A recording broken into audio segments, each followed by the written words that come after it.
Lutfi Alamsari. Oke. Bang, ini kan pemerintah meliburkan kelas BPJS nih Bang. Oh. Ini tanggapan Abang sebagai ojek seperti apa? Waduh, rugi juga. Kalau buat sakit kita jadi bisa bayar. Kalau yang gratis kan enak tuh. Biasanya saya di Rumah Sakit Agung tuh, anak saya tuh gratis BPJS. Ini merugikan Abang nggak? Rugi kalau untuk bayar mah rugi. Ini kelas BPJS Abang di rumah ada berapa orang nih Bang?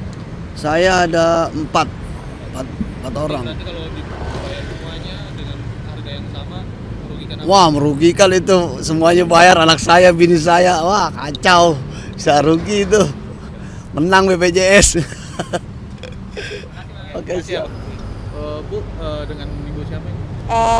J, Bu Jen. Iya. Bu, ini kan pemerintah meleburkan kelas BPJS nih Bu. Ini tanggapan dari Ibu sendiri seperti apa nih? menurut saya sih kayaknya sih nggak apa-apa. Saya nggak tahu nanti regulasi detailnya seperti apa. Tapi kalau misalnya kurang lebih biayanya disamaratakan dengan fasilitas yang disamaratakan juga, menurut saya sih masih nggak apa-apa selama jelas aturannya. Karena saya pernah merasakan yang berbayar dan yang tidak berbayar yang dengan bantuan pemerintah, dan dua-duanya saya merasakan pelayanan yang sama gitu. Jadi kalau misalnya memang yang berkeberatan karena mungkin belum mampu untuk yang berbayar, mungkin bisa diajukan yang tidak berbayar.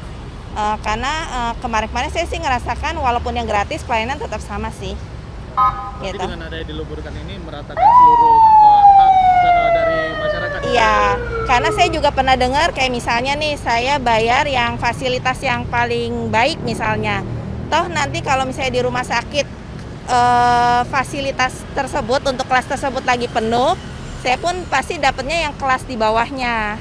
Kurang lebih gitu. Jadi maksudnya mungkin ada perasaan juga kayaknya tidak adil saya bayar lebih mahal, tapi fasilitasnya juga saya dapatnya yang di bawah itu. Padahal saya berharap lebih kan, karena keterbatasan dari rumah sakit juga. Jadi mendingan sih menurut saya ya udah disamaratain aja.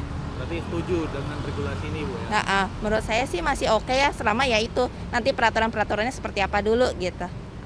Gitu. Terima kasih. Oke, siap. Terima kasih ya Bu. Mbak, izin namanya siapa Mbak? Namanya Diva. Iya. Mbak, ini kan pemerintah udah mengatur penghapusan kelas BPJS. Tanggapan Iya. Mbaknya sih seperti apa? Kalau dari saya sih cukup baik ya, jadi sama semuanya. Cuman mungkin balik lagi dari rumah sakitnya kebijakannya seperti apa. Takutnya pasiennya menumpuk kah atau fasilitasnya jadi menurun. Mungkin ditingkatkan lagi dari rumah sakitnya. Itu aja Jadi sih. pelayanannya harus ditingkatkan. Iya, betul, betul. Berarti dengan secara tidak langsung Mbak setuju sebenarnya dengan regulasi ini? Iya, betul. Setuju. 40. Bu, seperti apa sih regulasi penghapusan kelas dari BPJS Kesehatan ini Bu? Ya, jadi ini sesuai dengan Perpres yang baru saja ditandatangani oleh Pak Presiden ya, dan ini sebenarnya amanat dari aturan-aturan atau undang-undang tentang sistem jaminan kesehatan yang sejak awal sudah menentukan bahwa perlu adanya kelas rawat inap standar. Jadi dalam memberikan akses kepada masyarakat, dalam hal ini adalah akses pelayanan kesehatan termasuk kebutuhan hak dia terhadap kesehatan, maka masyarakat itu berhak untuk mendapatkan yang kita sebut sebagai kelas rawat inap standar. Nah, itu sudah ada sejak dari Undang-Undang Sistem Jaminan Kesehatan Nasional kita. Nah, memang kita sudah membuat beberapa aturan-aturan ya pada waktu itu, bahkan rencana penerapannya itu harusnya dilaksanakan di tahun 2022. Tapi karena kemudian ada pandemi COVID-19 kan tidak mungkin untuk kita melaksanakannya, sehingga kemarin terbitlah perpresnya bahwa penerapan kelas rawat inap standar ini akan sudah bisa dimulai saat ini, dan tetapi dipastikan per 30 Juni 2025 semua peserta BPJS itu hanya akan ada satu kelas rawat inap standar. Kalau sekarang ini kan kita masih membayar iuran kelas 1, kelas 2, kelas 3 ya. Nah, dan akan mendapatkan tentunya kelas rawat inapnya sesuai dengan iuran yang kita bayar tersebut. Nah, nanti ini hanya akan ada satu iuran dan satu kelas rawat inap standar untuk peserta BPJS. Untuk iurannya sendiri sekarang udah ketahuan nggak sih Bu berapa iurannya itu kelasnya berapa? Ya ini karena perpresnya baru ditandatangani ya, untuk langkah selanjutnya kan memang kita harus melakukan revisi ya terhadap beberapa peraturan Menteri Kesehatan, termasuk juga penetapan iuran mengenai BPJS ini, karena kita harus menghitung juga manfaat apa setelah penerapan kelas rawat inap standar ini, nanti benefitnya itu seperti apa. Benefit itu artinya kalau kemudian perhitungannya iuran itu masih ada tambahan-tambahan yang selama ini tidak dijamin oleh BPJS akan dimasukkan di dalam BPJS ya.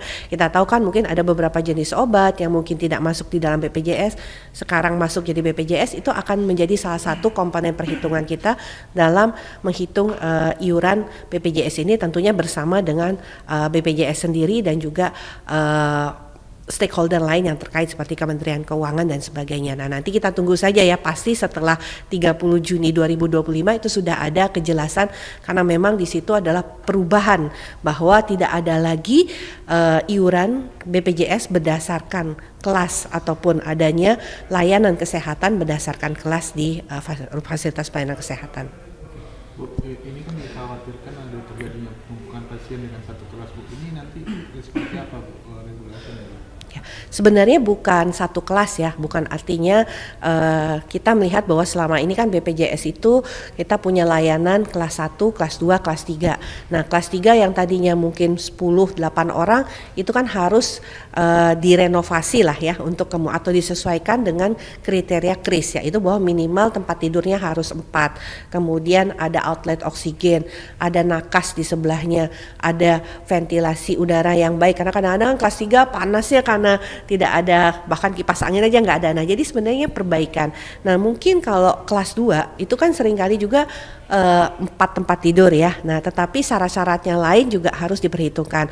Nah, yang kelas 1 mungkin ya selama ini didedikasikan untuk kelas 1 itu masih bisa ditambah jumlah tempat tidurnya. Jadi sebenarnya tidak mengurangi kapasitas, tetapi hanya mengatur kembali pengaturannya, dan tadi tentunya perlu renovasi ya untuk perbaikannya. Nah, selain itu kalau memang masih ada kebutuhan, kita tahu Kementerian Kesehatan sendiri kan kita membangun 4 tambahan rumah sakit vertikal ya. Itu akan menambah jumlah artinya kapasitas rawat inapnya. Begitu juga beberapa rumah sakit vertikal seperti Fatmawati, kemudian juga harapan kita jantung maupun anak, itu juga ada bahkan Hasan Sadikin, kemudian Sutomo, Sarjito, itu juga ada pembangunan rumah sakit. Artinya termasuk juga membangun rawat inapnya yang kemudian nanti akan disesuaikan dengan kelas rawat inap standar tadi. Berarti dengan adanya kelas KRIS ini nanti berarti ada penambahan manfaatnya sendiri nanti ya, Bu? Betul, dan juga termasuk penambahan kebutuhan ruangan rawat inap kalau memang